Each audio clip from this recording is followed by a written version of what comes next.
விடுதலையாக்குவதாக. In Jesus precious name we pray. இயேசுவின் நாமத்தில் ஜெபிக்கிறோம். Amen. Amen. Proverbs chapter 19 and verse 21. நீதிமொழிகளின் புத்தகம் 19வது அதிகாரம் 21வது வசனம். Proverbs chapter 19 and verse 21. நீதிமொழிகளின் புத்தகம் 19வது அதிகாரம் 21வது வசனம்.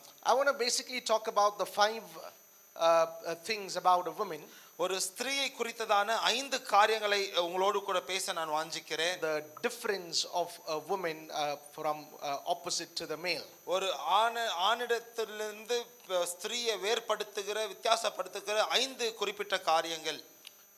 3 of it I've already touched, so I'll just add 1 or 2 things to it, and we'll try and finish the surface level of it today. அதுல 3 காரியங்கள் ஏற்கனவே சொல்லி இருக்கிறேன். அதோடு கூட இன்னும் கொஞ்சம் காரியங்களை சேர்த்து அது நாங்க மேலோட்டமா பார்க்க போகிறோம். And then we'll dig deeper in the coming weeks. அதற்கு பிறகு வருகிற வாரங்களில் ஆழமாய் நாங்கள் பார்க்க போகிறோம். Proverbs chapter 19 verse 21. I'm giving an introduction so that we would have the right perspective in approaching these things. நீதிமொழிகள் புத்தகம் 19வது அதிகாரம் 21வது வசனத்தை கொண்டு ஒரு முன்னுரையை கொடுக்கிறேன். அது நிமித்தமா வருகிற பார்க்க போகிற காரியங்கள் சரியான கண்ணோட்டத்துல நாங்க பார்க்க முடியும். The Bible says there are many plans or thoughts in a man's heart. வேதம் சொல்லுகிறது மனிதனுடைய இருதயத்தில் अनेक யோசனைகள் திட்டங்கள் இருக்கிறது. But it is the Lord's purposes or the Lord's counsel that will stand at the end. ஆனால் கர்த்தரின் ஆலோசனை கர்த்தரின் திட்டம் மாத்திரமே கடைசி வரைக்கும் நிலைத்து நிற்கும். Everybody is a small philosopher. எல்லாருமே சின்ன ஒரு தத்துவ ஞானி. Everybody is a philosopher. எல்லாருமே ஒரு தத்துவ ஞானியா இருக்கிறார்கள். That's the basic meaning of the first sentence of that verse. அந்த வசனத்தின் முதல் வரியின் அர்த்தம் அதுதான். To bring out the meaning, let me use a simpler translation. அதன் அர்த்தத்தை கொண்டு வரும்படிக்கா இன்னும் எளிமையான ஒரு மொழிபெயர்ப்பை நான் சொல்லுகிறேன். Every person in this world has an opinion of how things ought to be. உலகத்தில் இருக்கிற ஒவ்வொரு மனிதனும் காரியங்கள் எப்படி இருக்க வேண்டும் என்ற ஒரு கருத்து அவர்களுக்கு இருக்கிறது. Everybody thinks life ought to be like this, a man ought to be like this, and this person should be like this, and everybody has an opinion. எல்லாருமே அவருடைய பார்வையில சொந்த பார்வையில வாழ்க்கை இப்படிதான் இருக்கணும், ஒரு மனிதன் இப்படிதான் இருக்கணும், காரியங்கள் இப்படிதான் நடக்கணும் என்று அவர்களுடைய சொந்த கருத்துடையவர்களாய் இருக்கிறார்கள். But it doesn't matter how many opinions, plans and thoughts a person has. ஆனால் ஒரு மனிதனுக்கு எத்தனை கருத்துகள் சிந்தனைகள் திட்டங்கள் இருந்தாலும் it is the Lord's purpose in the end, that's what is going to stand. முடிவிலே கர்த்தருடைய சித்தம் மாத்திரமே நிலைத்து நிற்கும். Purpose is the key to fulfillment. அந்த நிறைவுக்கான ஒரு சாவி திறவுகோல் வந்துட்டு நோக்கம்தான். Without understanding purpose there is no fulfillment. நோக்கத்தை புரிந்து கொள்ளாமல் ஒரு நிறைவு இல்லை.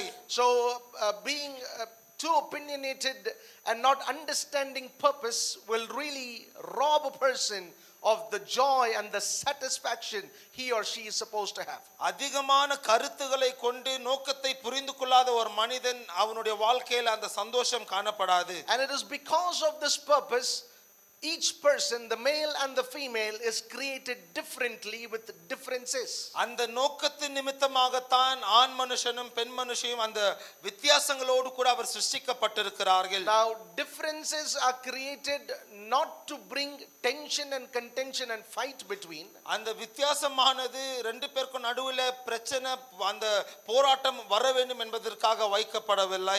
No, differences are created because of the purpose. அந்த வித்தியாசங்கள் இருக்கிறதற்கு காரணம் அந்த அங்க இருக்கிற நோக்கம். Among the many purposes, let's say for an example, अनेक அந்த நோக்கங்களிலே ஒரு உதாரணத்திற்கு the Bible says the man and woman, Genesis 1:26, the man and woman together, they are the image of God. வேதம் சொல்கிறது ஆதியாகமம் 1வது அதிகாரம் 26வது வசனத்தில் ஆணும் பெண்ணும் ரெண்டு பேருமே சேர்ந்து அவர்கள் தேவனுடைய சாயலாய் இருக்கிறார்கள். If they are separate, they are not the image of God. அவர்கள் பிரிக்கப்படுவார்கள் என்று சொன்னால் தேவ சாயல் இல்ல.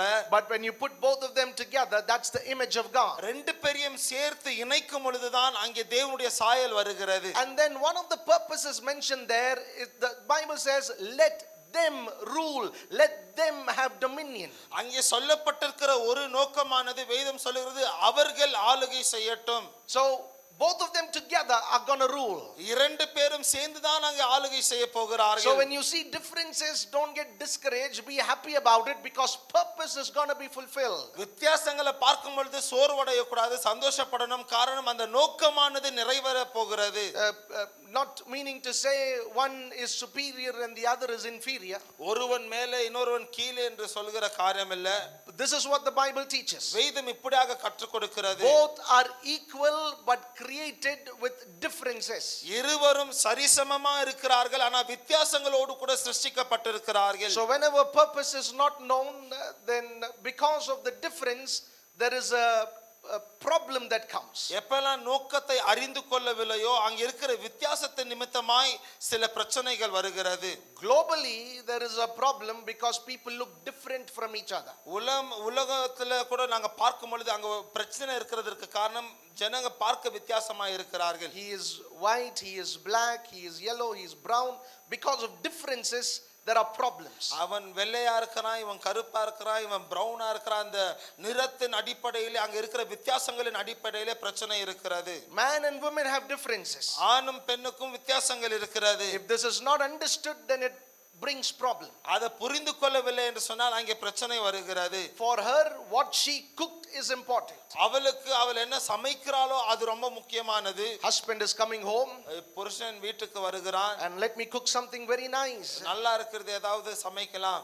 And then he comes home and he is eating that chicken curry. அவர் வீட்டுக்கு வந்து அந்த chicken குழம்பை சாப்பிடுறாரு. But he is fully into cricket, the 6 and the 4.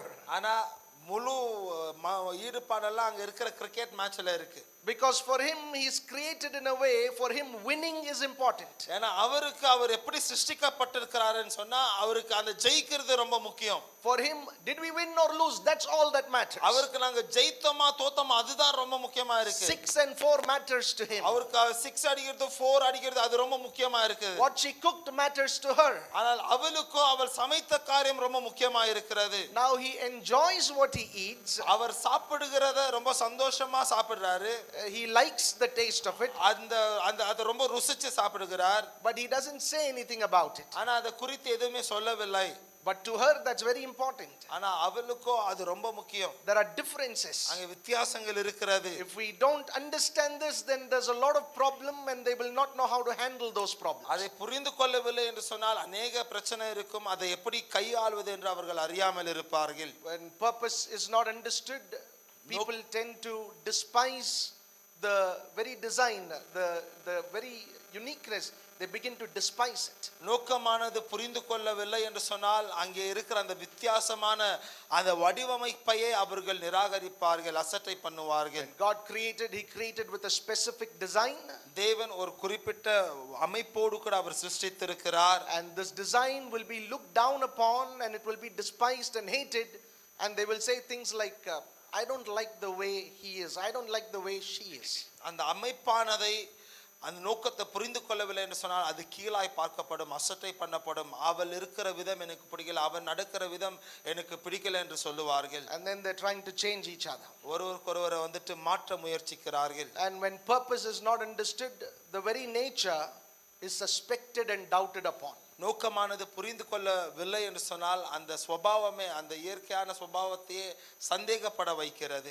That why is she like this? இவள் ஏன் இப்படியாக இருக்கிறாள்? Why is he like this? இவன் ஏன் இப்படியாக இருக்கிறான்? So understanding this difference is very important. ஆகையால் இந்த வித்தியாசங்களை புரிந்து கொள்வது மிக அவசியமாக இருக்கிறது. 1 Corinthians chapter 15 beginning from verse 37. 1 கொரிந்தியரின் புத்தகம் 15வது அதிகாரம் 37வது வசனத்திலிருந்து தொடங்கி Here the Bible is talking about the body and how it will be in the resurrection. இந்த வேதம் இங்கே சரீரத்தை குறித்தும் உயிர்த்தெழுதலிலே அது எப்படியாக இருக்கும் என்பதை குறித்து சொல்லுகிறது. And it very specifically talks about differences there. அங்கே மிக குறிப்பாய் அந்த வித்தியாசங்களை குறித்து அங்கே சொல்லப்படுகிறது. The seed you sow is not the body which is going to become, but it is a bare seed, perhaps of wheat or some other grain. தமிழ்ல அது வாசிங்க.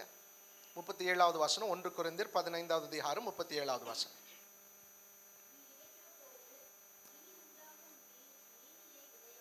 நீ விதைக்கிற போது இனி உண்டாகும் மேனியை விதையாமல் கோதுமை அல்லது மற்றொரு தானியத்தினுடைய வெறும் விதையை விதைக்கிறாய். அதற்கு தேவன்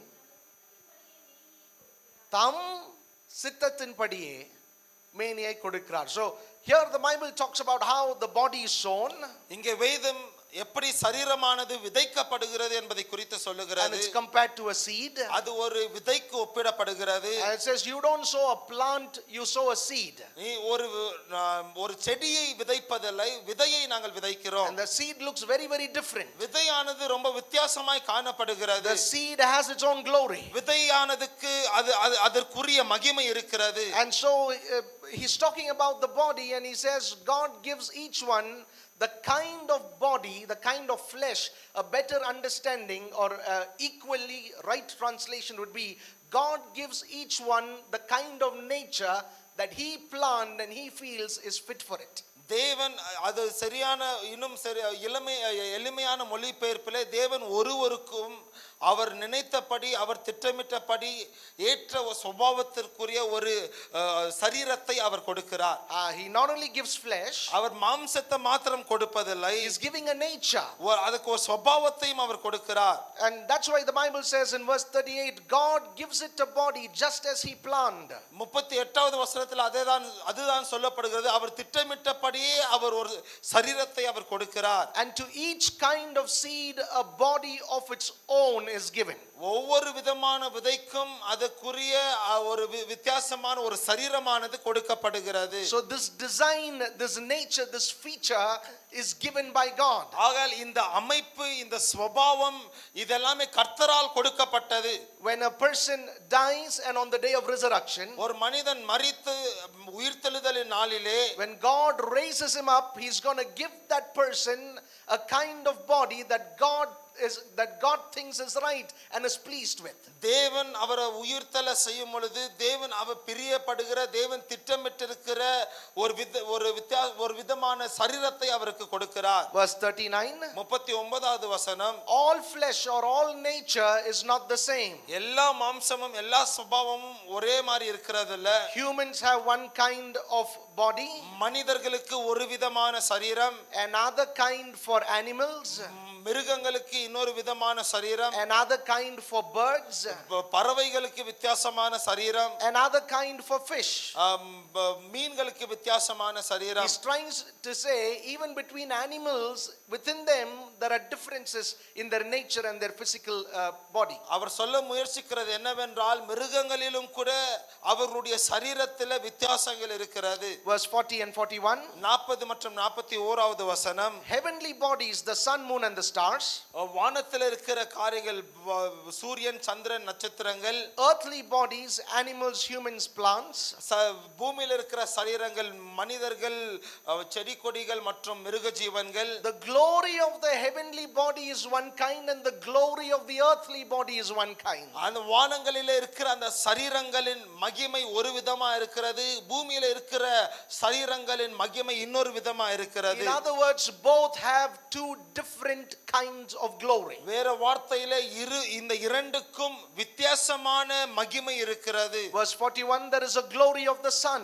41வது வசனம், சூரியனின் ஒரு மகிமை இருக்கிறது, another glory of the moon, நட்சத்திரத்தின் ஒரு மகிமை இருக்கிறது, yet another distinctive glory of the stars. இன்னும் ஒரு வித்தியாசமான மகிமை நட்சத்திரங்களுக்கு இருக்கிறது. This is the most interesting line in that, and each star differs in its glory. அதுல ரொம்ப சுவாரஸ்யமான ஒரு வரி இதுதான், ஒவ்வொரு நட்சத்திரக்கும் அதனுடைய மகிமையிலே வித்தியாசம் இருக்கிறது. So it will be in the resurrection. ஆகையால் அப்படிதான் உயிர்த்தெழுதலிலும் இருக்கும். So if you say, நீங்க ஒருவேளை இப்படியாக சொல்வீர்கள் என்றால், I don't like the way the moon is, அந்த நட்சத்திரம் இருக்கிற அந்த விதம் எனக்கு பிடிக்கல, I don't like the way the sun is, சூரியன் அது இருக்கிற விதம் எனக்கு பிடிக்கல, it's too bright, அது ரொம்ப பிரகாசமா இருக்கு, I'm going to change it. நான் அதை மாற்ற போகிறேன். If you try to go near the sun to change it, you're going to be burned and it's going to be fatal and injurious. சூரியனுக்கு கிட்ட போய் அதை மாத்தணும்னு போவீங்கன்னு சொன்னா அவங்க கதை முடிஞ்சது. Right translation. It's a very dangerous thing to do. அது ரொம்ப ஆபத்தான ஒரு காரியம். You must understand the purpose of these things இந்த காரியங்களின் நோக்கத்தை நாங்கள் புரிந்து கொள்ள வேண்டும். and say this is how it is. இப்படிதான் அது இருக்கிற விதம் இப்படிதான். There is no choice. You cannot change it. அங்க எங்களுக்கு எந்த ஒரு சாய்ஸும் இல்லை, அதை நாங்க மாற்ற முடியாது. Many relationships crumble because of this one thing where they're trying to change each other. அநேக உறவுகள் இந்த ஒரு காரியத்தின் நிமித்தமாய் உடைந்து போகிறது காரணம் ஒருவருக்கொருவர் மாற்ற அவர்கள் முயற்சித்துக் கொண்டிருக்கிறார்கள். Trying to change each other is going to bring in a lot of contention and problem. ஒருவருக்கொருவர் மாற்ற நினைக்கிற அந்த காரியத்துல ரொம்ப சண்டை சச்சரவெல்லாம் அது கொண்டு வரும். There's only one thing that is an authorized thing to change. ஒரே ஒரு காரியம் தான் சட்டபூர்வமா மாற்றக்கூடிய ஒரு காரியம் என்ன? It's the word of God. தேவனுடைய வார்த்தை. So if the husband is quoting scripture to the wife, she is not going to change. கணவன் மனைவிக்கு வசனங்களை எடுத்து சொல்லிட்டு இருந்தால் அவள் மாற போகிறது இல்ல. That's why you bring the family to church. ஆகையால் தான் குடும்பத்தை சபைக்கு நீங்கள் கொண்டு வர வேண்டும். Authorized dealers we are. நாங்க வந்துட்டு authorized dealersஆ இருக்கிறோம். We service the husband, the wife, the children, everybody. எல்லாருக்கும் கணவன் மனைவி பிள்ளைகளுக்கு எல்லாருக்கும் வந்துட்டு இங்க சேவை உண்டு. You know, with the car they say every 5,000 or 10,000 kilometers bring it to the service station, they will do the servicing. காருக்கு சொல்வார்கள் ஒவ்வொரு 5,000 இல்ல 10,000 கிலோமீட்டர் ஓடின பிறகு சர்வீஸ் ஸ்டேஷன் கொண்டு போனா அவர்கள் சர்வீஸ் பண்ணுவார்கள். And there's nothing else to do, the vehicle will come, it will have a long life. அது தாண்டி நாங்க ஏதோ செய்ய வேண்டிய அவசியம் இல்லை, அந்த வாகனத்துக்கு நல்ல நீடித்த நாட்கள் இருக்கும். Your 5,000 10,000 kilometers is every Sunday and every Wednesday. உங்க 5,000 10,000 கிலோமீட்டர் வந்துட்டு ஒவ்வொரு ஞாயிற்றுக்கிழமையும் புதன்கிழமையும். Come, let us do the service. நீங்க வாங்க, நாங்க சர்வீஸ் பண்றோம். And then the change God's word will bring. அந்த மாறுதலை தேவ வார்த்தை கொண்டு வரும். As long as people are trying to change each other, it's always going to end up in a trouble. ஜனங்க ஒருவருக்கொருவரை மாற்ற முயற்சித்துக் கொண்டிருக்கும் பொழுது அதன் முடிவு பிரச்சனையா தான் இருக்கும். So this difference is not for a contention, but this difference is a complement to each other. ஆகையால் இந்த வித்தியாசங்கள் சண்டை போட்டுக்கிறதுக்காக கொடுக்கப்பட்டதில்ல, இந்த வித்தியாசங்கள் ஒருவருக்கு லாபத்திற்காக கொடுக்கப்பட்டது. It makes them together, it makes them stronger. அவர்களை சேர்ந்து அது ஒரு பலவான்களாய் அது மாற்றுகிறது. So I told you in the Bible, Genesis 1 is just the creation, the beginning of the Bible. நான் உங்களுக்கு சொல்லியிருந்தேன் ஆதியாகமம் 1வது அதிகாரம் அது வெறும் சிருஷ்டிப்பு தான், அந்த வேதத்தின் ஆரம்பம் தான்.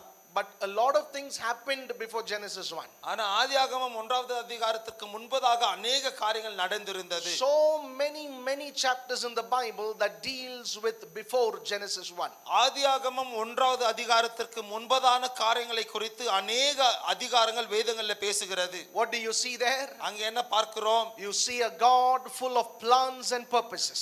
தேவன் முழுமா அநேக திட்டங்கள் நோக்கங்களை கொண்டிருக்கிற தேவனை நாங்கள் பார்க்கிறோம். And he plans and says this is how it's going to be. இப்படிதான் அது இருக்க போகிறது என்று அவர் திட்டமிட்டு சொல்லுகிறார். Oh, but there are 100 people with 100 different opinions. 100 ஜனங்க 100 வித்தியாசமான கருத்துக்களை கொண்டிருக்கிறார்கள். But it is the purpose of the Lord that will stand. ஆனால் கர்த்தருடைய நோக்கம் மாத்திரமே நிலைத்து நிற்கும். And so he kept planning and he had the blueprint and there was a final decision, and then when the action happened, that's when Genesis 1 begins. அவர் திட்டமிட்டு கொண்டிருந்தார், எல்லாமே திட்டமிட்டு ஆலோசனை செய்து கடைசியாக அவர் தீர்மானம் எடுத்து அதை செயல்படுத்தும் பொழுதுதான் ஆதியாகமம் 1வது அதிகாரம் ஆரம்பிக்கப்படுகிறது. So every part of creation has a purpose. சிருஷ்டிப்பின் ஒவ்வொரு பாகத்திற்கும் ஒரு நோக்கம் இருக்கிறது. And it is different from each other. ஒன்றிலிருந்து இன்னொன்று வந்துட்டு வேறுபட்டதாய் வித்தியாசமானதா இருக்கிறது. We spoke about the purposes of man in great detail. மனிதன் ஆணினுடைய நோக்கத்தை குறித்து ரொம்ப ஆழமாய் நாங்கள் பார்த்தோம். On how he was created first and why he was created first. அவன் முதலாவது எப்படி சிருஷ்டிக்கப்பட்டான், எதற்காக முதலாவது அவன் சிருஷ்டிக்கப்பட்டான். He was the first one to be taught what is right and what is wrong. எது சரி தவறு என்பதை முதலாவது கற்றுக் கொடுக்கப்பட்ட ஒருவன் அவன்தான். All that so that he would lead his wife, his children and generations, that he will teach them and lead them in the right way. அதெல்லாமே செய்ததற்கு காரணம் அவனையும் தன்னுடைய மனைவியையும் பிள்ளைகளும் தன்னுடைய சந்ததியையும் தேவனுக்குள்ளாக வழி நடத்தி அதை கற்றுக் கொடுப்பான் என்பதற்காக சொல்லப்பட்டது. That's why a man is a visionary.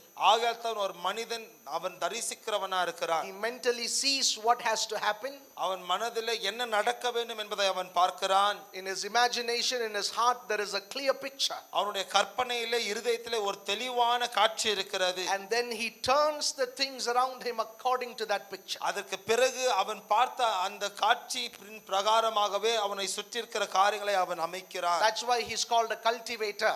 ஆகையால் தான் அவன் பண்படுத்துகிறவன் என்று அழைக்கப்படுகிறான். No person will get a wife who is 100% perfect.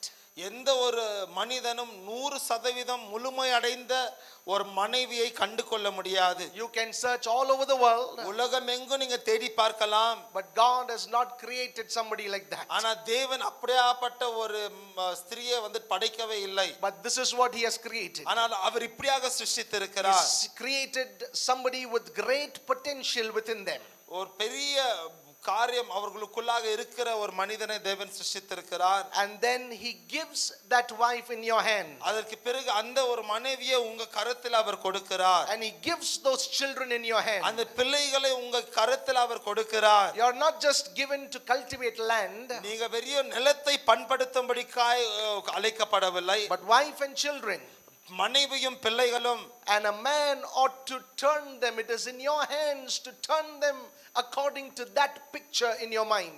ஒரு ஆணானவன் அந்த அவனுடைய மனதில் இருக்கிற அந்த படத்தின் பிரகாரமாகவே அவர்களை அவன் மாற்ற வேண்டும். God did not say here are 10 women standing, you pick one out of it. தேவன் பார்த்து இங்க 10 ஸ்திரீகள் இருக்கிறாங்க, அதிலிருந்து ஒன்றை நீ தெரிந்து கொள்ளலாம் என்று அவர் சொல்லல. No choice. உனக்கு சாய்ஸே இல்ல. This is the woman. இதுதான் உனக்கான ஸ்திரீ. I've taught you. நான் உனக்கு கற்றுக் கொடுத்திருக்கிறேன். The way I've dealt with you. உன்னோடு கூட நான் எப்படி நடந்து கொண்டேனோ Now you deal with her. நீயும் அப்படியாக அங்க நடந்து கொள்.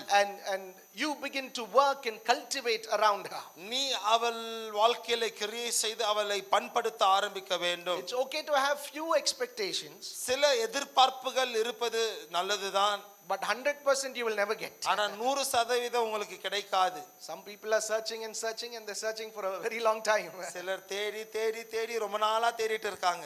Because they're looking for somebody perfect. ஏன்னா ரொம்ப பரிபூர்ணமான ஒரு ஸ்திரீயை அவர்கள் பார்க்கிறார்கள்.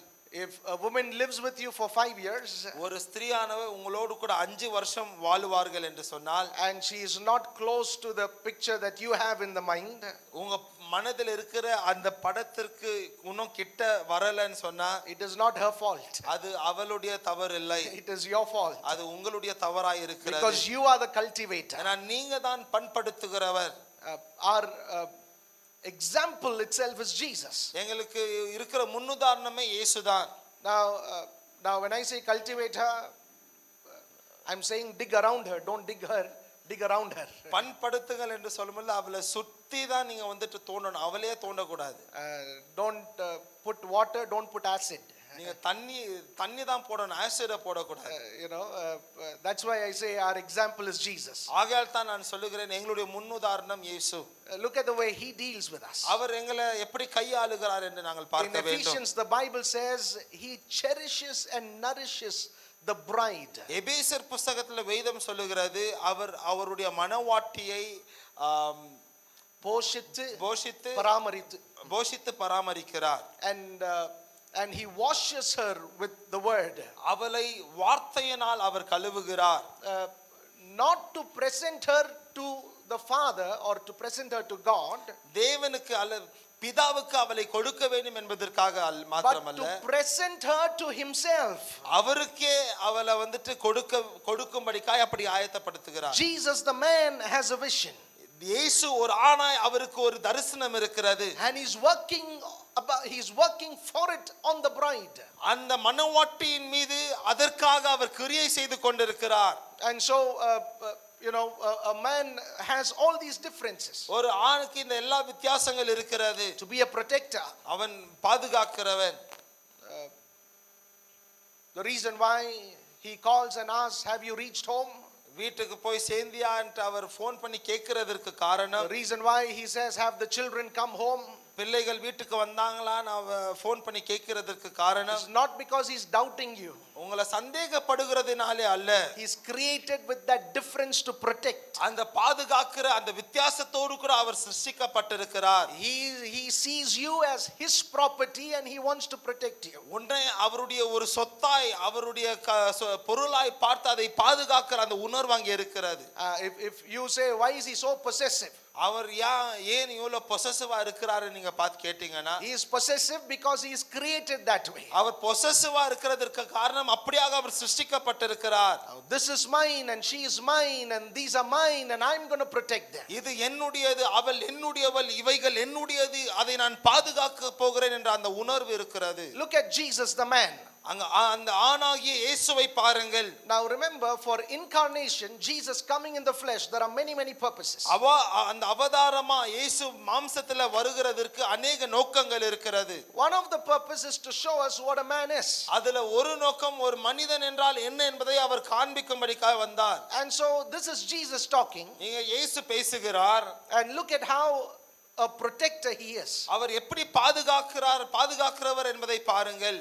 He says, if anybody offends you, யாராவது உங்களுக்கு தவறு செய்திருந்தால், then let him be taken to the middle of the sea, a big stone be tied around his neck and pushed into that sea. கடலுக்கு கொண்டு போய் அவனுடைய கழுத்துல இந்த ஏந்திர கல்லை கட்டி அவன் கடலில் தூக்கி எறிய கடவன். What pastor? Jesus himself spoke like that. என்ன பாஸ்டர் இயேசுவே அப்படி எல்லாம் பேசி இருக்கிறார். He only spoke like that, how and all we will talk. அவரே அப்படி எல்லாம் பேசினா நாங்க எப்படி பேசுவோம்? No. He spoke like that because somebody was offending a little child in his family. அவர் அப்படியாக பேசினதற்கு காரணம் அவருடைய குடும்பத்திலே ஒரு சின்ன பிள்ளைக்கு விரோதமாக யாரோ ஒருவர் தவறு செய்திருந்தார். That the children that was brought to him, he was saying, don't you dare offend them. அவரிடத்துல கொண்டு வந்த பிள்ளைகளை பார்த்து இவர்களுக்கு விரோதமாய் யாருமே தவறு செய்யக்கூடாது என்று அவர் சொன்னார். You see, that's why when a man perceives somebody is going to harm the family and attack the family, he will rise up and attack them and fight against. ஆகையால் தான் ஒரு ஆணானவன் குடும்பத்துக்கு யாரோ கெடுதல் பண்ண போறாங்க, பிள்ளைகளுக்கு யாரோ கெடுதல் பண்ண போறாங்க என்று அவன் அறிந்து கொண்டான் என்று சொன்னால் எழும்பி அதற்கு விரோதமாய் அவன் போராடுவான். So we've spoken about the differences of man. ஆகையால் மனிதனிலே ஆணிலே இருக்கிற அந்த வித்தியாசங்களை குறித்து நாங்க பார்த்தோம். From today let's talk about the differences, or we talk about the purposes of God for a woman. இன்றைக்கிலிருந்து ஸ்திரீக்கான தேவனுடைய நோக்கம் அவளுக்கு இருக்கிற வித்தியாசங்களை குறித்து நாங்கள் பார்க்க போகிறோம். The first one we all know, Genesis chapter 2, the Bible says it is not good for a man to be alone. முதலாவது நாங்கள் அறிந்திருக்கிறோம், ஆதியாகமம் 2வது அதிகாரம் வேதம் சொல்கிறது ஒரு மனிதன் தனிமையா இருப்பது நல்லதல்ல. So this is the first thing about women. ஸ்திரீயை குறித்ததான முதலாவது காரியம் இதுதான். She has an inbuilt elements of goodness in her. அவளுக்கு உள்ளாகவே நன்மைகள் இருக்கிற ஒரு தன்மை அவளுக்குள்ளாக இருக்கிறது. There's a lot of goodness within her. அவளுக்குள்ளாக அதிகமான நன்மை இருக்கிறது. Some women don't realize that. சில ஸ்திரீகள் அதை உணர்வதில்லை. But there's a lot of good put within a woman. ஆனால் ஒரு ஸ்திரீக்குள்ளாக அதிகமான நன்மைகள் அடங்கி இருக்கிறது. If two products are created, இரண்டு பொருட்கள் சிருஷ்டிக்கப்பட்டிருக்கிறது என்று சொன்னால், and if one product is created for another product, ஒரு பொருள் இன்னொரு பொருளுக்காக அது சிருஷ்டிக்கப்பட்டிருக்கிறது என்று சொன்னால், all the good for this product is within this other product. இந்த ஒரு பொருளுக்கான நன்மை எல்லாமே இந்த பொருளுக்குள்ளாக அடங்கி இருக்கிறது. In other words, what a male lacks, the female has. வேற வார்த்தையிலே ஒரு ஆணுக்கு எது இல்லையோ அது ஒரு ஸ்திரீனிடத்திலே இருக்கிறது. And so we spoke about how a woman is dominated by her feelings and a man is dominated by his thoughts. ஒரு ஸ்திரீயானவள் எப்படி தன்னுடைய உணர்ச்சிகளால் ஆளுகை செய்யப்படுகிறாள், ஆனால் ஒரு ஆணோ அவனுடைய சிந்தனை அவன் ஆளுகை செய்கிறது என்பதை நாங்கள் பார்த்தோம். We'll talk about these things in a little more depth later. இந்த காரியங்களை இன்னும் ஆழமாய் பின்பதாய் நாங்கள் பார்க்க போகிறோம். Secondly, the Bible says she is a helpmeet, udaviyal. She is a helpmeet. இரண்டாவதாக வேதம் சொல்கிறது அவள் ஒரு உதவியாளாய் இருக்கிறாள். She has everything within her to be the helper. to this man and to a lot of other things. இந்த ஒரு ஆணுக்கு இன்னும் அநேக காரியங்களுக்கு உதவியாளா இருக்கிற அநேக காரியங்கள் அவளுக்குள்ளாக அடங்கி இருக்கிறது. I'm not just talking about a woman as a wife, I'm talking about a woman as an independent person. ஒரு ஸ்திரியை வெறிய மனைவியாய் வைத்து இந்த காரியங்களை சொல்லல, தனியாய் ஒரு ஸ்திரியானவளுக்குள்ளாக இருக்கிற காரியங்களை நான் சொல்லுகிறேன். She is a great helper. அவள் ஒரு பெரிய உதவியாளா இருக்கிறார். She is built and created that way. அவள் அப்படியாக கட்டப்பட்டிருக்கிறாள். That's why when the man comes late, ஆகையால் தான் ஒரு மான் லேட்டா வரும் பொழுது she asks so many questions. அநேக கேள்விகளை அவள் கேட்கிறாள். Why are you late? நீங்க ஏன் லேட்டா வந்திருக்கிறீங்க? Where did you go? எங்க போனீங்க? What happened? என்ன நடந்தது?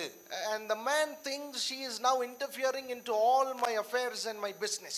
அந்த ஆணோ இப்ப நினைக்கிறான், இவள் எல்லா என்னுடைய காரியங்களில எல்லாமே நோண்டி நோண்டிக்கு உள்ள பார்க்கிறாள். She is not asking all the questions because she is doubting you. அந்த கேள்விகள் எல்லாம் கேட்கிறதற்கு காரணம் உங்களை சந்தேகப்படுகிறதுனால அல்ல. She is created to help. அவள் உதவி செய்யும்படிக்காய் சிருஷ்டிக்கப்பட்டிருக்கிறாள். She sees you struggling. நீங்க கஷ்டப்படுகிறதை அவள் பார்க்கிறாள். She sees you coming late from work. வேலையிலிருந்து லேட்டா வருகிறதை அவள் பார்க்கிறாள். It is natural for her to say, let me do something about it and let me help you. அவளுக்கு இயல்பா வருகிறது, உனக்கு ஏதாவது நான் செய்யணும், உனக்கு நான் உதவி செய்யணும் என்பது அந்த காரியம் வருகிறது. So when a husband doesn't allow a woman to help him, she feels totally out of place. ஒரு கணவன் மனைவியை தனக்கு உதவி செய்ய அனுமதிக்கவில்லை என்று சொன்னால் அவளுக்கு ஏதோ தள்ளப்படுகிறது போல உணர்கிறார். Women are a great help in the church. சபையிலும் கூட ஸ்திரீகள் ஒரு பெரிய உதவியாளா இருக்கிறார்கள். Paul Yonggi-cho has the biggest church. பால் யாங்கிச்சோக்கு மிக பெரிய ஒரு சபை இருக்கிறது. Lakhs of people in it. லட்சக்கணக்கான ஜனங்கள் அங்கே இருக்கிறார்கள். And he's written a book called Home Cell Groups. Home cell groups என்கிற ஒரு புத்தகத்தை அவர் எழுதி இருக்கிறார். And he says the basic quality to be a leader in one of the home cell groups in his church is to be a woman. அவருடைய சபையின் அந்த home செல் குரூப்ல தலைவரா இருக்கிறதற்கு அடிப்படை தகுதி ஒரு ஸ்திரீயா இருக்க வேண்டும். They have thousands of home cell groups. அப்படியாக ஆயிரக்கணக்கான ஹோம் செல் குரூப்ஸ் அவர்களுக்கு இருக்கிறது. Which means in different houses prayer meetings happen weekly like care cell. They have care cell in different houses. இங்க கேர் செல் நடக்கிறது போல அங்கே வித்தியாசமான அந்த வீடுகளிலே கேர் செல் நடக்கும். And he says to be a leader in that care cell it is a must.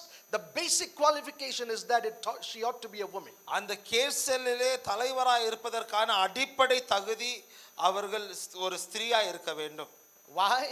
ஏன்? Because he says they are a terrific help. ஏனால் அவர்கள் ரொம்ப ஒரு பெரிய உதவியாளா இருக்கிறார்கள் என்று அவர் சொல்லுகிறார். It's because of such great help the church has grown so much. அப்படிப்பட்ட அந்த உதவியின் நிமித்தமாய் தான் சபை இவ்வளவாய் வளர்ந்திருக்கிறது. Now having said all this, it is a very sad thing when women are not allowed to help in their own house and they're only helping in the church. இதெல்லாம் சொன்ன பிறகு சில ஒரு துக்கத்திற்குரிய காரியம் என்னவென்றால் சில ஸ்திரீமார்கள் அவர்களுடைய சொந்த வீட்டில் உதவி செய்ய அனுமதிக்காமல் வேற சபையில மாத்திரம் அவர்கள் செய்கிறார்கள். Let me give you an extreme negative example. ஒரு தவறான ஒரு கஷ்டமான ஒரு உதாரணத்தை நான் சொல்லுகிறேன்.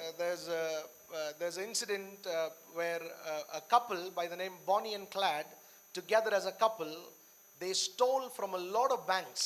போனி கிளாட் என்கிற தம்பதியர்கள் அநேக வங்கியிலிருந்து அவர்கள் சேர்ந்து திருடி இருந்தார்கள். It's a very famous incident. ரொம்ப பிரபலமான ஒரு சம்பவம் அது. And when at last when they got caught, கடைசியா அவர்கள் பிடிபட்ட பொழுது the wife was so proud. மனைவிக்கு ரொம்ப ஒரு பெருமை. I was helping my husband. நான் என் கணவனுக்கு உதவி செய்துட்டு இருந்தேன். To steal from so many banks. அத்தனை வங்கியிலிருந்து திருட அவள் உதவி செய்து கொண்டிருந்தாள். She boldly drive the car and daringly wait and all of that. அவள் தைரியமாய் காரை ஓட்டிட்டு போய் அங்கே காத்திருந்து எல்லாமே உதவி செய்துட்டு இருந்தாள். I'm trying to say it works in the negative side also. அது தவறான விதத்தில கெட்ட விதத்திலும் கூட அந்த காரியம் கிரியை செய்கிறது. And so many companies and many churches have understood this. They understand how great a help a woman can be and they've really grown. அநேக கம்பெனிஸ் மற்றும் சபைகள் எல்லாமே எப்படி ஸ்திரீமார்கள் ஒரு பெரிய உதவியா இருக்க முடியும் என்று உணர்ந்து அதை பயன்படுத்தி வளர்ந்திருக்கிறார்கள். Some of you look little serious. சிலர் ரொம்ப சீரியஸா இருக்கிறீங்க. I'll tell you a joke that I read. நான் வாசித்த ஒரு ஜோக் நான் சொல்லுகிறேன். I don't do this generally. Today I'll do that. பொதுவா நான் இதை செய்யறது இல்ல, ஆனா இன்றைக்கு நான் செய்யணும்னு Because நினைக்கிறேன். it really got me laughing. ஏன்னா என்ன வந்துட்டு அது ரொம்ப சிரிக்க வைத்தது. A man prays and tells God, I want to become a woman. ஒரு மனிதன் அவன் ஜெபித்து, ஆண்டவரே நான் ஒரு ஸ்திரியா மாறணும் அப்படின்னு அவன் ஜெபிக்கிறான். Because she is just inside the house. ஏன்னா அவள் வந்து எப்பவுமே வீட்டுக்குள்ளாகவே இருக்கிறாள். And her life is easy. அவளுடைய வாழ்க்கை ரொம்ப சுலபமா இருக்கு. Me as a man, my life is difficult. நான் ஒரு ஆணா வாழ்க்கை ரொம்ப கஷ்டமா இருக்கு. And so I want to become a woman. ஆகையால் நான் ஒரு ஸ்திரியா மாறணும். So next day morning when he woke up, அடுத்த நாள் அவன் எழும்பின பொழுது he had become a woman. ஒரு ஸ்திரியாய் அவன் மாறி இருந்தான். And so he got up and he cooked, made coffee and breakfast. அவன் எழும்பி போய் காஃபி அப்புறம் பிரேக்ஃபாஸ்ட் எல்லாம் அவன் சமைக்கிறான். Served the husband, got the children to take bath. கணவனுக்கு அதை இது கொடுத்து பிள்ளைகளுக்கு குளிப்பாட்டி எல்லா வேலையும் செய்கிறான். And then takes the children to school. அதற்கு பிறகு பசங்களை ஸ்கூல் கொண்டு போகிறது. Comes back home and begins to cook for lunch. திரும்ப வீட்டுக்கு வந்து மத்தியானத்திற்காக சமைக்கிறது. And does some cleaning works in the house. வீட்ல கொஞ்சம் கிளீனிங் வேலை எல்லாம் செய்கிறது. She wasn't able to finish the cleaning. By afternoon she had to go to give lunch. அவளுக்கு அந்த கிளீனிங் வேலையை முடிக்க முடியல. மத்தியானமானது சாப்பாடு கொடுக்க ஸ்கூலுக்கு போனோம். She goes, gives lunch, comes back. போய் அங்க லஞ்ச் கொடுத்து திரும்பி வீட்டுக்கு வருகிறாள். And again continues cleaning. திருப்ப அந்த கிளீனிங் வேலையை தொடர்ந்து And செய்கிறாள். she realizes husband will come home anytime. அதற்கு பிறகு கணவன் எந்த நேரமானாலும் வீட்டுக்கு வரலாம் அந்த யோசனை வருது. And so she wants to make a good chicken curry for him. அவனுக்காக ஒரு நல்ல ஒரு சிக்கன் கறியை சமைக்கணும் என்று நினைக்கிறாள். And she cooks. அவள் சமைக்கிறாள். And half the cooking is done.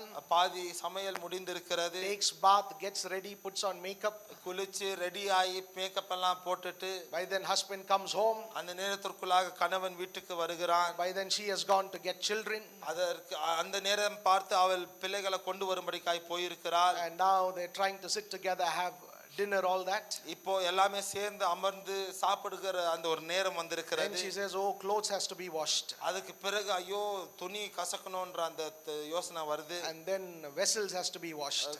சாமான கழுவணும்ன்ற அந்த யோசனை வருது. So that night he said, Lord, I'm sorry for doing this. அந்த இரவு அவள் பார்த்து ஜெபிக்கிறாள், ஆண்டவரே இதை செய்கிறதுக்காக என்னை மன்னியும். Please turn me back to a man. என்னை மீண்டுமா ஒரு ஆணாய் மாற்றி போடும். I want to become a man. I don't want to be a woman. நான் ஒரு ஸ்திரியா இருக்க விரும்பல, என்னை ஒரு ஆணா மாற்றி போடும்.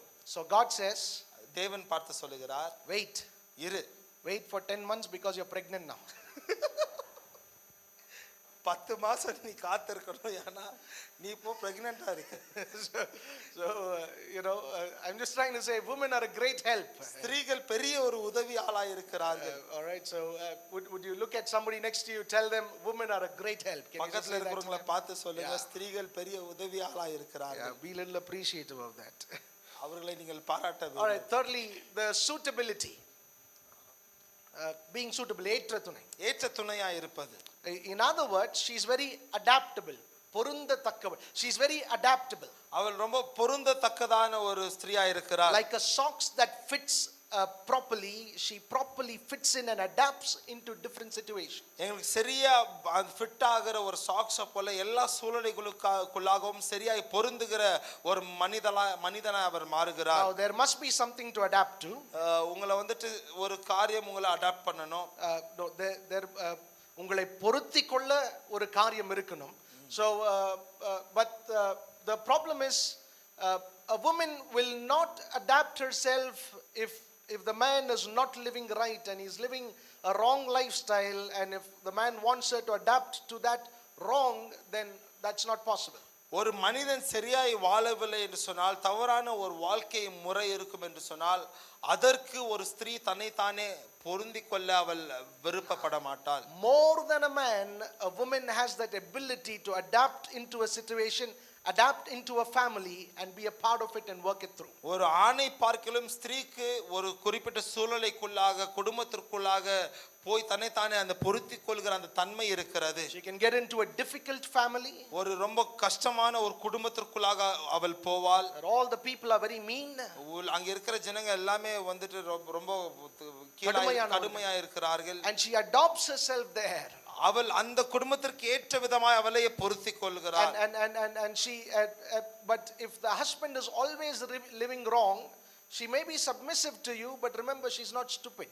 ஆனால் கணவன் எப்பவுமே தவறாகவே நடப்பான் வாழ்வான் என்று சொன்னால் உங்களுக்கு அடங்கி போகிறவளா இருக்கிறாள். ஆனால் முட்டாள்தனமான தீர்மானம் எடுக்க மாட்டாள். There is coming a day, ஒரு நாள் வருகிறது, if one day she turns back, ஒரு நாள் அவள் திரும்பி பார்ப்பாள் என்று சொன்னால், then you will be in trouble. அப்போ நீங்க பிரச்சனைக்குள்ளாக இருப்பீங்க. Love is long suffering. அன்பு நீடிய பொறுமை உள்ளதா இருக்கிறது. It is not forever suffering. அது எப்பொழுதுமே நீடிக்கிற ஒரு காரியம் இல்லை. So don't keep taking advantage of her. ஆகையால் அவளை நீங்க அட்வான்டேஜ் எடுத்துக்கொண்டே இருக்க கூடாது. No, I can do whatever I want with her, but nobody will ask and she can't do anything about it. அவளை கொண்டு நான் என்ன வேணுமானாலும் செய்யலாம், யாரும் எதை கேட்க முடியாது, அவளும் ஏதோ செய்ய முடியாது.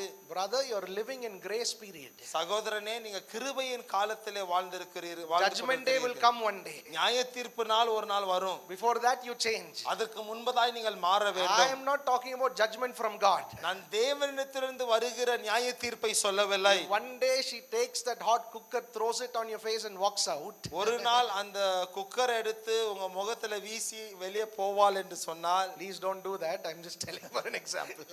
தயவு செய்து அதை செய்யாதீங்க. ஜஸ்ட் உதாரணத்திற்கு நான் சொல்லுகிறேன். But I'm just saying she adopts herself because she has that ability to adopt herself. Don't take advantage is what I'm saying.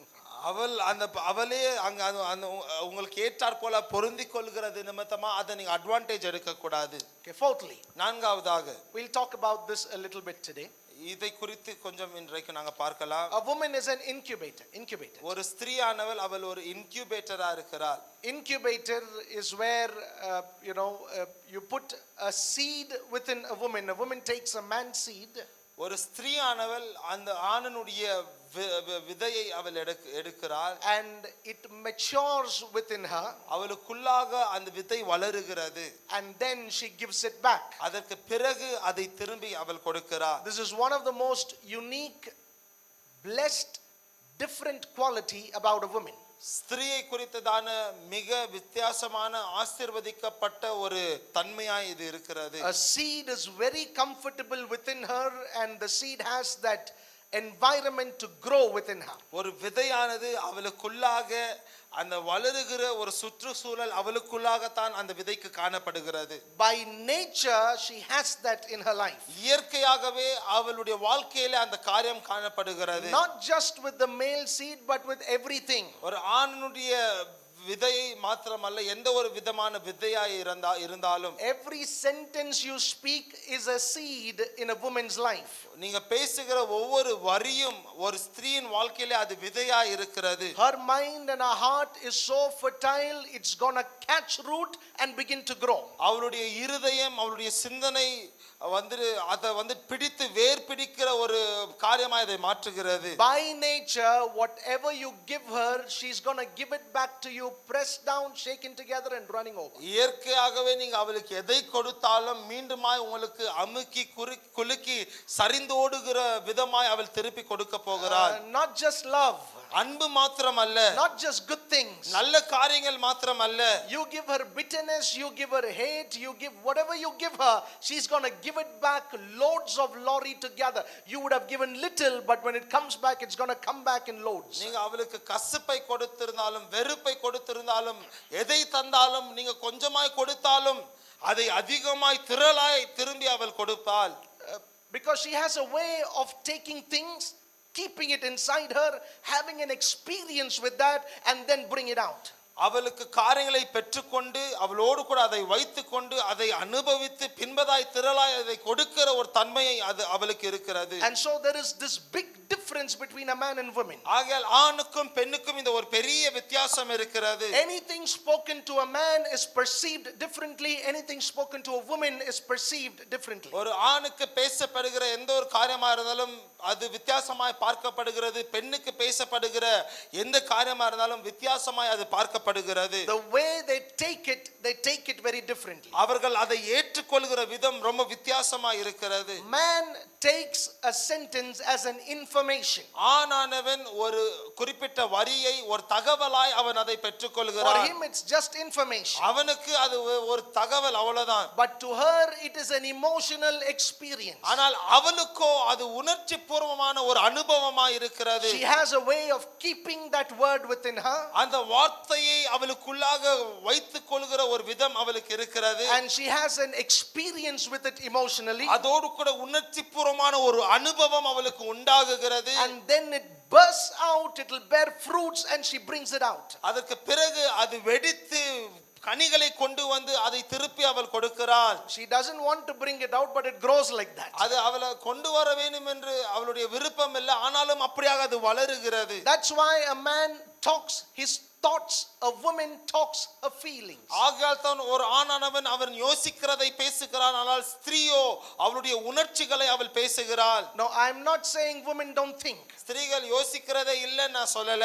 There are times women think far better than men. சில நேரங்களிலே ஸ்திரீமார்கள் ஆண்களை பார்க்கிலும் இன்னும் சிறந்ததாய் யோசிக்கிறார்கள். But predominantly there is a domination of feelings within them, and for a man it's just the mind, it's just logic. ஆனா அநேகமாய் ஸ்திரீகளுக்கு அவர்களுடைய உணர்ச்சிகள் தான் மேலோங்கி இருக்கிறது, ஆனால் ஆணுக்கோ அவனுடைய சிந்தனை அவன் யோசிக்கிறது மாத்திரம்தான். Now because of this difference, there is a problem in communication, in the way they talk to each other. இந்த ஒரு வித்தியாசத்தின் நிமித்தமாக அவர்கள் பேசுகிற பேச்சுவார்த்தையிலே ஒரு பிரச்சனை இருக்கிறது. For example, உதாரணத்திற்கு a man is thinking, if I don't love you, I wouldn't have married you. ஒரு ஆணானவன் யோசிக்கிறான், நான் உன்னை நேசிக்கலன்னு சொன்னா உன்னை திருமணமே செய்திருக்க மாட்டேன். For him that's perfectly logical. அவனுக்கு அது ரொம்ப அறிவுபூர்வமா இருக்கிறது. For him it's so, look at the marriage album and he has enough proofs. அந்த மேரேஜ் ஆல்பம் பாரு, அதிகமான ஆதாரங்கள் அவனுக்கு இருக்கிறது. What about the ring I bought you last year? நான் கடைசி போன வருஷம் உனக்கு வாங்கிட்டு வந்த மோதிரம் என்ன? For him all these are evidences that I love you. அவனுக்கு இதெல்லாமே நான் உன்னை நேசிக்கிறேன் என்பதற்கான ஒரு அடையாளமாய் இருக்கிறது. But she can't feel it like that. ஆனா அவளோ அப்படியாக அதை உணருவதில்லை. She feels it with your words. அவள் உங்க வார்த்தைகளின் மூலமாய் அதை When உணர்கிறாள். you open your mouth and tell her I love you, she feels that. That's when she has that experience. நீங்க வாயை திறந்து நான் உன்னை நேசிக்கிறேன் சொன்னாதான் அதை அவள் உணர்கிறாள். அது ஒரு அனுபவமாய் அவளுக்கு மாறுகிறது. When you understand these differences, you become effective in your relationship with her. இந்த வித்தியாசங்களை நீங்கள் புரிந்து கொள்ளும் பொழுது அவளோடு கூட இருக்கிற அந்த உறவிலே அந்த ஒரு செழிப்பு இருக்கிறது. 1 Peter chapter 3 and verse 7. 1 பேதுருவின் புத்தகம் 3வது அதிகாரம் 7வது வசனம். 1 Peter chapter 3 and verse 7. 1 பேதுருவின் புத்தகம் 3வது அதிகாரம் 7வது வசனம். The Bible says, likewise you husbands dwell with your wife according to knowledge. வேதம் சொல்கிறது, அந்தப்படியே கணவர்கள் மனைவிகளோடு கூட அறிவின் பிரகாரமா அவர்கள் வாழ வேண்டும். A simpler translation says, have an understanding, understand her and live with her. அவளை புரிந்து கொண்டு அதோடு கூட நீங்கள் அவளோடு கூட வாழ வேண்டும். What it basically means is this. அதன் அடிப்படை அர்த்தம் இதுதான். Husbands, in your relationship with your wife, கணவர்கள் மனைவியோடு கூட இருக்கிற அந்த உறவிலே, and in your relationship with any female, mother, sister, anybody, எந்த ஒரு ஸ்திரீயா இருக்கட்டும், தாயா இருக்கலாம், தங்கையா இருக்கலாம், அந்த ஸ்திரீயோடு கூட இருக்கிற உறவிலே, this is what the Lord says. தேவன் இப்படியாக சொல்லுகிறார், use thinking, use knowledge, think and dwell together. You have to use knowledge to live with her. யோசித்து அறிவோடு கூட அறிவை பயன்படுத்தி தான் அவளோடு கூட நீங்கள் வாழ வேண்டும். In other words, try and understand her perspective, her world and live with her. வேற வார்த்தையிலே அவளுடைய கண்ணோட்டம், அவளுடைய உலகத்தை நீங்கள் புரிந்து கொண்டு அவளோடு கூட நீங்க வாழ வேண்டும். There's a very interesting verse in Romans 10. ரோமரின் புத்தகம் 10வது அதிகாரத்துல ரொம்ப சுவாரஸ்யமான ஒரு வசனம் இருக்கிறது. The Bible says these Jewish people had a lot of zeal but not according to knowledge. வேதம் சொல்லுகிறது, இந்த யூத ஜனங்கள் அதிகமாய் வைராக்கியம் கொண்டிருந்தார்கள், ஆனால் ஞானத்தின்படி அல்ல, அறிவின்படி அல்ல. They had a lot of zeal for God. தேவனுக்கான அதிகமான வைராக்கியம் அவர்களுக்கு இருந்தது. Are they good people? அவர்கள் நல்ல ஜனங்களா? Yes, they are good people. ஆமா, அவர்கள் நல்லவர்கள் தான். Did they go to church every week? ஒவ்வொரு வாரமும் சபைக்கு அவர்கள் சென்றார்களா? Yes, they went to church every week. ஒவ்வொரு வாரமும் அவர்கள் சபைக்கு சென்றவர்கள். They knew scriptures by heart. அவர்கள் வேதத்தை மனப்பாடமாய் அறிந்திருந்தார்கள். But this is what they did not have. ஆனால் அவர்களுக்கு இல்லாத ஒரு காரியம் இதுதான். They did not have knowledge and understanding. அவர்களுக்கு புரிந்து கொள்ளுதலும் அறிவும் இருக்கவில்லை. Sad to say, there are many Christians like that today. சோகமா அநேக கிறிஸ்தவர்கள் இன்றைக்கு அப்படி இருக்கிறார்கள். Good heart, நல்ல இருதயம், good people, நல்ல ஜனங்கள், but just mentally very poor, no knowledge. ஆனா மனதிலே அறிவில்லாமல் இருக்கிறவர்கள். So when you're living in a family, the Bible says you have to live according to knowledge. குடும்பத்திலே நீங்க வாழும் பொழுது அறிவோடு கூட நாங்க வாழ வேண்டும். One day Jesus was talking to this Jewish people, ஒரு நாள் இயேசு இந்த யூத ஜனங்களோடு கூட அவர் பேசிக் கொண்டிருந்தார். and he realizes they are under so much of burden of religion. அவர்கள் இந்த மதத்தின் சுமைக்கு கீழே அவர்கள் இருக்கிறதை அவர் உணர்ந்து கொள்கிறார். Just laws and rules and regulations. கற்பனைகளும் கட்டளைகளும் நியமங்களும். So this is what he tells. அவர் இப்படியாக பார்த்து சொல்லுகிறார், Come unto me all who are weary and are heavy laden, who are burdened with all this. வருத்தப்பட்டு பாரம் சுமக்கிற எல்லா ஜனங்களே என்னிடத்தில் வாருங்கள். The burden he was referring to very specifically is for the religion they were under. அவர் அங்கே சொல்லப்பட்ட அந்த சுமையானது ரொம்ப குறிப்பாய் அவர்கள் இருந்த அந்த மதத்தின் அந்த காரியத்தை அவர் சொல்லுகிறார். He says, come. அவர் சொன்னார் வாருங்கள். And learn from me. In other words, I'm going to teach you. என்னிடத்திலிருந்து கற்றுக்கொள்ளுங்கள். வேற வார்த்தையில நான் உங்களுக்கு கற்றுக் கொடுக்க போகிறேன். And I'm going to give you knowledge. உங்களுக்கு நான் அறிவை கொடுக்க போகிறேன். I'm going to give you an understanding on how the reality of all this. இந்த காரியங்களின் சத்தியம் என்ன, உண்மை என்ன என்பதை குறித்ததான ஒரு அறிவை உங்களுக்கு நான் புரிந்து கொள்ளுதலை கொடுக்க போகிறேன். If you don't have knowledge, your relationship with the woman is strained. உங்களுக்கு அறிவு இல்லை என்று சொன்னால் ஸ்திரீயோடு கூட இருக்கிற அந்த உறவிலே பிரச்சனை இருக்கிறது. Imagine you want to catch a fish. யோசித்து கற்பனை செய்து கொள்ளுங்க, ஒரு மீனை நீங்க பிடிக்கணும். And you put a worm on the hook to catch the fish. You can't put jamun and catch the fish. கொக்கில நீங்க அந்த புழுவை போட்டு தான் மீனை பிடிக்க முடியும். அங்க ஒரு ஜாமுனை போட்டு மீனை பிடிக்க முடியாது. Knowledge is important to get results. நீங்க அந்த இத பலன்களை பார்ப்பதற்கு அறிவு ரொம்ப அவசியம். Simple things. சாதாரணமான காரியங்கள். Knowledge and understanding. அறிவும் புரிந்து கொள்ளுதலும். And so God understands this about a woman. தேவன் ஒரு ஸ்திரீயை குறித்ததான இந்த காரியத்தை அவர் புரிந்து கொள்கிறார். And he always used it right. அவர் எப்பொழுதுமே அதை சரியாய் பயன்படுத்தினார். A lot of men say this. அநேக ஆண்கள் இதை சொல்லுவார்கள். Oh, she talks a lot, pastor. Pastor அவள் ரொம்ப பேசுறா pastor. But you have to know how to direct it in the right direction. அத எப்படி சரியான வழியில அதை நீங்க திருப்பணும் என்பதை நீங்கள் அறிந்திருக்க வேண்டும். She's going to be talking. அவள் பேசிக்கொண்டு தான் இருக்க போகிறாள். Now it's your job to direct it in the right direction. அத சரியான வழியில திருப்புகிறது உங்களுடைய வேலையா இருக்கிறது. Because if you turn it in the right direction, it's going to bring a lot of profit. சரியான வழியில சரியான பக்கத்திற்கு அதை திருப்புவீர்கள் என்று சொன்னால் உங்களுக்கு லாபத்தை அது கொண்டு வரும். Because God understands this is an incubator. இது ஒரு இன்குபேட்டர் என்பதை தேவன் அறிந்திருக்கிறார். There was a lady called the Samaritan woman. ஒரு சமாரிய ஸ்திரீ என்கிற ஸ்திரீ ஒருவள் இருந்தால், and Jesus just told certain things to her. இயேசு சில காரியங்களை அவளோடு கூட பேசுகிறார். And about her life and her marriage and things like that. அவளுடைய வாழ்க்கையை குறித்து அவளுடைய திருமணத்தை குறித்து அவர் பேசுகிறார். She went and told it to the whole village. அவள் போய் அந்த முழு ஊருக்கு அதை அவள் பரப்புகிறார். He put little inside her. அவளுக்குள்ளாக கொஞ்சத்தை அவர் போட்டார். An entire city had a revival. ஒரு முழு பட்டணத்திற்கு அங்கே எழுப்புதல் வருகிறது. When Jesus rose again from the dead. இயேசு மரித்தோரிலிருந்து உயிர் தெழுந்த பொழுது, On Easter morning, the first people he spoke to was women. Easter காலையிலே அவர் பேசின முதலாவது அவர் பேசினது ஸ்திரீகளோடு தான். You know why? ஏன் தெரியுமா? Because he knows she is never going to stop talking about this. ஏனா இதை குறித்து அவள் பேசுகிறதை நிறுத்த மாட்டாள் என்று அவர் அறிந்திருந்தார். Her lifetime she is going to be telling about how the Lord rose again on Sunday morning. அவள் வாழ்நாள் முழுவதும் கர்த்தர் எப்படி ஞாயிற்றுக்கிழமை காலையில உயிர் தெழுந்தார் என்பதை குறித்து அவள் பேசிக்கொண்டே இருப்பாள். He understood that this is an incubator. You put in, you're going to get much. இவள் ஒரு இன்குபேட்டர், கொஞ்சத்தை போட்டு திரளாய் அதை வெளியே கொண்டு வருகிற காரியத்தை அவர் அறிந்திருந்தார். There is the story of a wicked judge and a widow. ஒரு துன்மார்க்கமான நியாயாதிபதி மற்றும் ஒரு விதவையை குறித்ததான ஒரு சம்பவம் இருக்கிறது. The Bible says with much pleading, much talking, she got the justice. வேதம் சொல்கிறது அதிகமாய் அவள் வேண்டிக் கொண்டு பேசிக்கொண்டே அந்த நீதியை அவள் பெற்றுக்கொள்கிறாள். She kept on talking. அவள் பேசிக்கொண்டே இருந்தாள். No knife, no arrow, no nothing. எந்த ஒரு விதமான ஆயுதமோ கத்தியோ அம்போ அவளிடத்தில் இருக்கவில்லை. She kept saying things and she got justice. அவள் காரியங்களை சொல்லிக்கொண்டே இருந்தால் நீதியை அவள் பெற்றுக்கொண்டாள். We read about a Canaanite woman. ஒரு கானானிய ஸ்திரீயை குறித்து நாங்கள் பார்க்கிறோம். She turned this incubator thing as a profit to herself. அவளுடைய அந்த இன்குபேட்டரா இருக்கிற அந்த ஒரு காரியத்தை தனக்கு தானே லாபமாய் அவள் மாற்றிக்கொண்டாள். This is what the Bible says. வேதம் இப்படியாக சொல்லுகிறது. She kept telling in her heart. அவளுக்குள்ளாகவே இதை சொல்லிக்கொண்டே இருந்தாள். She kept telling herself, if I can touch the hem of his garment, I'm going to be healed. நான் அவருடைய வஸ்திரத்தின் நுனியை தொடுவேன் என்று சொன்னால் நான் சுகமாவேன் என்று அவர் She சொல்லிக்கொண்டார். kept putting words of faith within her. அவளுக்குள்ளாகவே விசுவாசத்தின் வார்த்தைகளை விதைத்துக் கொண்டிருந்தாள். And it ended up into action. அது ஒரு கிரியையாய் மாறினது. You know what Jesus told her? இயேசு என்ன சொன்னார் தெரியுமா?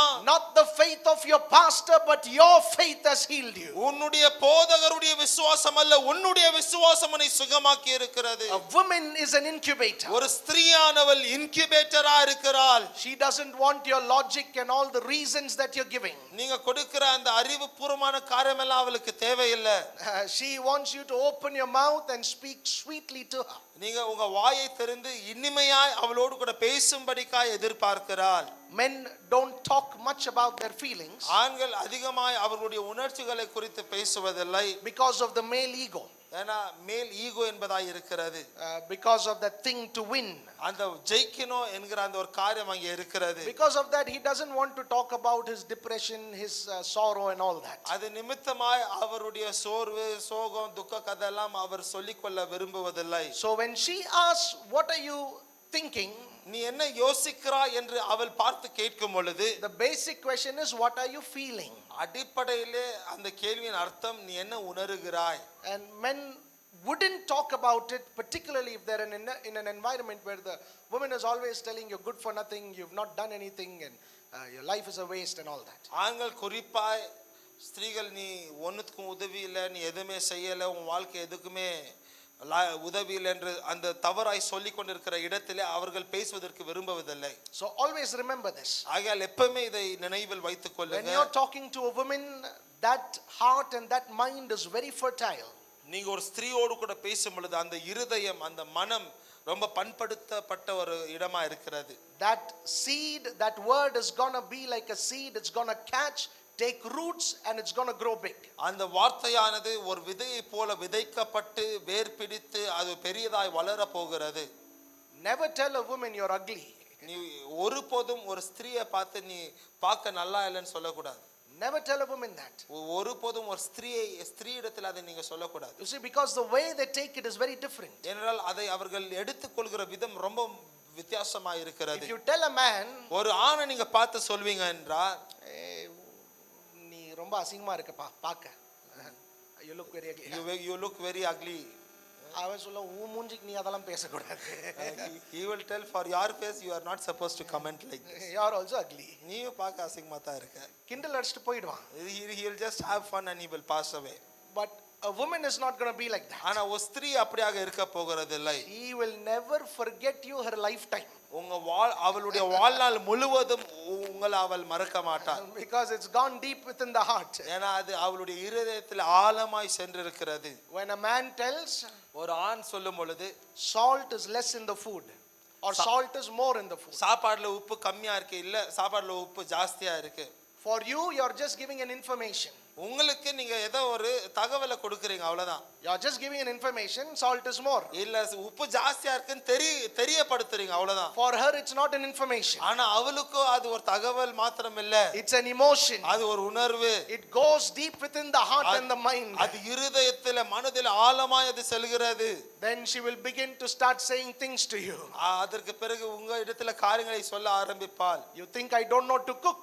எனக்கு சமைக்க தெரியாதுன்னு நினைச்சியா? I know you like your mother's cooking more than me. சமையலை பார்க்கல உங்க அம்மா சமையல் தான் உனக்கு பிடிக்கும்னு எனக்கு தெரியும். Who knows, in your office you may have a girlfriend also. யாருக்கு தெரியும், ஆபீஸ்ல நீ ஒரு கேர்ள் ஃப்ரெண்டையும் வச்சிருக்கலாம். You like her cooking? அவளுடைய சமையல் உனக்கு பிடிக்குமா? Then you take her to the restaurant. அதுக்கு பிறகு அவளை ரெஸ்டாரண்ட்டுக்கு நீங்க கொண்டு போறீங்க. And there you eat and say food is very nice. அங்க வந்துட்டு சாப்பிட்டு சாப்பாடு ரொம்ப நல்லா இருக்குன்னு சொல்றீங்க. She will take her bag and say போய் அனியோ மூஞ்சி and walk away, you know. Because for her it's a feeling. ஆனா அவளுக்கும் அது ஒரு உணர்வா இருக்கிறது. There is a way to tell things. காரியங்களை சொல்ல ஒரு விதம் இருக்கு. எப்படி சொல்லணும்னா, ஏமா என் அம்மாக்கு தான் சமைக்க தெரியல, நீயாவது கொஞ்சம் உப்பு கம்மியா போட்டிருக்கலாமே, ஒர்க் ஆயிடும். You should say my mom only doesn't know cooking, at least you should have put salt in the proper measure. ஃபீஸே வாங்காம இதெல்லாம் சொல்லி கொடுத்துட்டு இருக்கேன். But communication and what you say is an emotional and a personal feeling that, remember that. நீங்க சொல்லுகிற காரியம் அது ஒரு உணர்வாய், ஒரு தனிப்பட்ட ஒரு உணர்வா அது அங்கே மாறுகிறது. No matter how many couples you talk to and you counsel, எத்தனை தம்பதியர்களிடத்துல நீங்க பேசி அவர்களுக்கு நீங்க ஆலோசனை சொன்னாலும் கூட, you will always notice the problem arises because of the difference there. எப்பொழுதுமே கவனிக்கிற ஒரு காரியம், அங்கே வருகிற பிரச்சனை இருக்கிற வித்தியாசத்தின் நிமித்தமாய் தான் வருகிறது. You see, the world has understood it. உலகம் அதை அறிந்திருக்கிறது. That's why they say never ask a woman her age. ஆகையால் தான் சொல்லுகிறார்கள், ஒருபோதும் ஸ்திரீயை பார்த்து அவளுடைய வயதை நீங்கள் கேட்க கூடாது. And so a man and woman ought to understand the differences about each other. ஒரு ஆணும் பெண்ணும் இருவருக்கும் இருக்கிற வித்தியாசங்களை அவர்கள் புரிந்து கொள்ள வேண்டும். If you are crying all the time, நீங்க எப்பவுமே அழுதுட்டு இருக்கீங்கன்னு சொன்னா, he is not going to understand anything. அவன் எதையுமே புரிந்து கொள்ள மாட்டான். This is how you can work with a man. இப்படிதான் ஒரு ஆணோடு கூட நீங்க கிரியை செய்ய முடியும். Stop crying. நீங்க அழுகிறத நிப்பாட்டணும். Tell him these three are the problem. 1 2 3, this is the problem. 1 2 3 இந்த 3 விஷயம் தான் பிரச்சனையா இருக்குதுன்னு நீங்க சொல்லணும். And tell this is how you fix it and this is a solution. இப்படிதான் இதை நீங்க ஃபிக்ஸ் பண்ணணும், அதற்கு தீர்வு இதுதான் என்று நீங்கள் சொல்ல வேண்டும். Before you finish the sentence, he is on it to settle the problem. நீங்க பேசி முடிக்கிறதுக்குள்ளாகவே அந்த தீர்வை கொண்டு வருகிற அந்த கிரியையில அவன் ஈடுபடுகிறான். But if she is always crying, ஆனா எப்பொழுதுமே அவள் அழுந்து கொண்டிருப்பாள் என்று the சொன்னார், man is not going to understand that. ஆனானவன் அதை புரிந்து கொள்ள போகிறதில்லை. And so our sowing with words is important. ஆகையால் வார்த்தையால் விதைக்கிற அந்த காரியம் ரொம்ப முக்கியம். I just remembered this verse and I want to close with it. இது ஒரு வசனம் எனக்கு நினைவுக்கு வந்தது, அதோடு கூட முடிக்க நான் வாஞ்சிக்கிறேன். This is what the Bible says. வேதம் இப்படியாக சொல்லுகிறது, Be not deceived, for God is not mocked. தேவன் வஞ்சிக்கப்படுகிறதில்லை. ஆண்டவரை கிண்டல் அடிச்சிட முடியாது, அவரை ஏமாத்திர முடியாது. ஆகையினால நீங்க வஞ்சிக்கப்படாதிருங்கள். So be not deceived, for God is not mocked. தேவனை கிண்டல் அடிக்க முடியாது, ஆகையால் நீங்க வஞ்சிக்கப்படாமல் இருங்க. For what a man sows, that will he reap. ஒரு மனிதன் எதை விதைக்கிறானோ அதையே அவன் அறுவடை செய்வான். And this is how it concludes. அந்த இப்படியாக அது முடிக்கப்படுகிறது. In every given opportunity, do good. ஒவ்வொரு கொடுக்கப்படுகிற தருணத்திலும் நன்மையை நீங்கள் செய்ய வேண்டும். If you can sow good inside the family, குடும்பத்திற்குள்ளாக நன்மையை நீங்கள் விதைக்க முடியும் என்று சொன்னால், you're going to reap it in abundance. அதை நிறைவாய் அறுவடை செய்ய போகிறீர்கள். What you sow is what you're going to reap. நீங்க விதைக்கிறதை தான் நீங்கள் அறுவடை செய்ய போகிறீர்கள். So do good in your house. ஆக உங்க வீட்டிலே நன்மையை செய்யுங்க. We'll continue next week. அடுத்த வாரம் தொடர்ந்து நாங்கள் Shall பார்க்கலாம். we stand up to our feet and look to the Lord in prayer? நாங்கள் எல்லாரும் எழும்பி நின்று ஆண்டவரை நோக்கி பார்க்கலாம். He's a good God. அவர் நல்ல தேவன். God's word gives us guidance. தேவ வார்த்தை எங்களை வழிநடத்துகிறது. His word helps us walk in the truth. அவருடைய வார்த்தை சத்தியத்திலே நடக்க செய்கிறது. His word is for our lifestyle. அவருடைய வார்த்தை எங்க வாழ்க்கை முறைக்காக கொடுக்கப்பட்டிருக்கிறது. It's given to build us and bless us. எங்களை கட்டவும் ஆசீர்வதிக்கவும் அது It's கொடுக்கப்பட்டிருக்கிறது. given to build our families and change the family in the image that God wants it to be. எங்க குடும்பங்களை கட்டவும் தேவன் எங்க குடும்பம் எப்படியாக இருக்கணும்னு நினைத்திருக்கிறாரோ அப்படியாக அதை மாற்றவும் அது கொடுக்கப்பட்டிருக்கிறது. Shall we talk to this God who can bring in change? இந்த மாறுதலை கொண்டு வரக்கூடிய இந்த நல்ல தேவனோடு கூட நாங்க பேசுவோமா? Every eye closed and every right hand lifted up. எல்லா கண்களும் மூடி இருக்க, எல்லா வலது கரம் உயர்ந்திருக்க. Heavenly Father, we thank you for your goodness. பரலோக பிதாவே, உம்முடைய நன்மைகளுக்காக உமக்கு நன்றி We செலுத்துகிறோம். thank you for how much you have spoken to us, Lord. ஆண்டவரே, இத்தனையாய் நீர் எங்களோடு கூட பேசி இருக்கிறபடினால உமக்கு நன்றி We செலுத்துகிறோம். thank you for your truth. உம்முடைய சத்தியத்திற்காக உமக்கு ஸ்தோத்திரம். I pray let families be taken out of darkness and let them walk in the light of your truth. குடும்பங்கள் இருளிலிருந்து எடுக்கப்பட்டு உம்முடைய சத்தியத்தின் ஒளியிலே நடப்பார்களாக. Let marriages be taken away from darkness and let each marriage walk in the light of your truth. திருமணங்கள் இருளிலிருந்து எடுக்கப்பட்டு உம்முடைய சத்தியத்தின் ஒளியிலே நடப்பார்களாக. Let good happen in Jesus name. இயேசுவின் நாமத்திலே நன்மை உண்டாகட்டும். We come against evil. எல்லா தீமைக்கு விரோதமாய் நாங்கள் வருகிறோம். We come against death. எல்லா மரணத்திற்கு விரோதமாய் நாங்கள் வருகிறோம். We come against every wickedness. எல்லா துன்மார்க்கத்தனத்திற்கு விரோதமாய் நாங்கள் வருகிறோம். Oh, we choose good and we choose life and we choose Jesus. ஆண்டவரே நன்மையை தெரிந்து கொள்கிறோம், இயேசுவை தெரிந்து கொள்கிறோம், ஜீவனை நாங்கள் தெரிந்து கொள்கிறோம். Oh, let your people be blessed, I pray. ஓ உம்முடைய ஜனங்கள் ஆசீர்வதிக்கப்படுவார்களாக. Let them walk in wisdom, knowledge and understanding. ஞானத்திலே, அறிவிலே, புரிந்து கொள்ளுதலிலே நடப்பார்களாக. And let them be victorious in the walk of life. வாழ்க்கையின் பிரயாணத்திலே வெற்றி உள்ளவர்களாய் மாறுவார்களாக. Let them have the abundance of life that you're giving. ஆண்டவரே நீர் கொடுக்கிற அந்த நிறைவான வாழ்க்கையை பெற்றுக்கொள்ளட்டும். In Jesus' precious name we pray. இயேசுவின் நாமத்திலே ஜெபிக்கிறோம். Amen. Amen. Now may the love of the Father, the grace of the Son, and the sweet fellowship of the Holy Spirit rest and abide upon each one of us from now and forevermore. Amen. Amen.